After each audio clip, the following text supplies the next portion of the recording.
I have a confession to make. I once killed a member of my lodge. It's true. It's absolutely true. I didn't do it on purpose. It just happened. It was the year I was senior warden. I was very active that year. I was preparing for my year as master. I was involved in everything the lodge had going, and in addition, I was working with the secretary developing a membership management system. It tracked the standard things you might expect: initiation dates, demographics, Masonic offices held, birth date, and the like.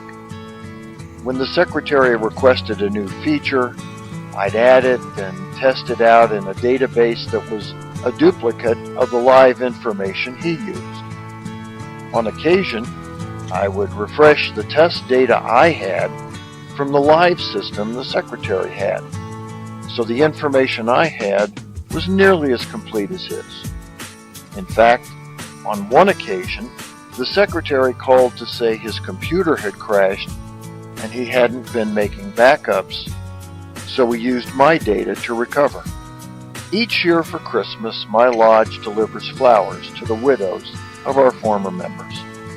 So that year we had the secretary use the system to print a list of the widows and their addresses. Then, several of us divided into teams to deliver the flowers using the list. The lodge master and I joined forces and together drove to a widow's house to make our first delivery. Neither of us had known the brother, but that didn't matter. We walked to the door, rang the bell, and the widow answered. We greeted her and were very sincere in wishing her season's greetings and our condolences for the loss of her husband. The poor woman looked a little surprised. She looked back into the living room and called out, "Bill, are you dead?" Bill came to the door. "Not the last time I checked," he said. Now it was our turn to be surprised.